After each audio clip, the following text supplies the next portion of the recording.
हल्ले माझ्या विभागावर पण झाले आणि माझ्यावर देखील झाले.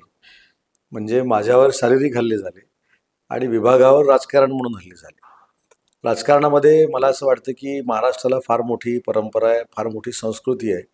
लोकशाहीमध्ये आपल्याला माहीत असेल की 1978 सालामध्ये स्थित्यंतर झाली आणि त्याच्यानंतर महाराष्ट्राला अंगवळणी पडलं की अशी लोकशाहीतली स्थित्यंतरं होऊ शकतात. आणि त्याच्यातलं आम्ही स्थित्यंतर केलं. लोकशाहीच्या मार्गानं आम्ही उठाव केला. काही लोकांची मंत्रिपदं केली, काही लोकांचं मुख्यमंत्रीपद गेलं. हा आकस डोळ्यासमोर ठेवून उद्योग विभागाला बदनाम करण्याचं काम त्यांनी सुरू केलं. सगळ्यात महत्त्वाची बाब आहे की 3 वर्षापूर्वी आपला महाराष्ट्र मागं राहून कर्नाटक आणि गुजरात आपल्या पुढं होतं. आमच्या कार्यप्रणालीमुळं महाराष्ट्र 1 नंबरला जातो हे लक्षात आल्यानंतर उद्योग विभागाला बदनाम करायचं असं काही लोकांनी ठरवलं आणि त्या माध्यमातून ही बदनामी सुरू झाली. मला असं वाटतं हल्ले करत असताना अभ्यासशून्य हल्ले झाले. म्हणजे अभ्यास काही नाही. आम्ही व्हाईट पेपर काढला त्यांच्या टीकेवर.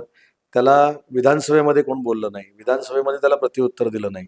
शेवटी विधानसभेमधलं जे आयुध मी दिलेलं होतं की मी व्हाईट पेपर काढलाय. मला अपोज करा.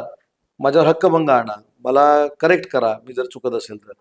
त्याच्यानंतर 2 अधिवेशनं झाली. पण त्याच्यावर कोणीही व्हाईट पेपरवर बोललं नाही.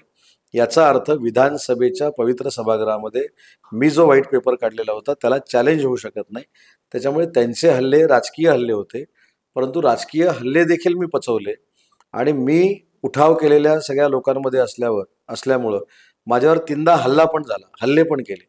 त्याच्यामुळे हे राजकीय हल्ले आणि माझ्यावर झालेले हल्ले असा पचवणारा मी उद्योगमंत्री आहे आणि त्याची उत्तरं त्यांना या विधानसभेच्या निवडणुकीला नक्की मिळाली.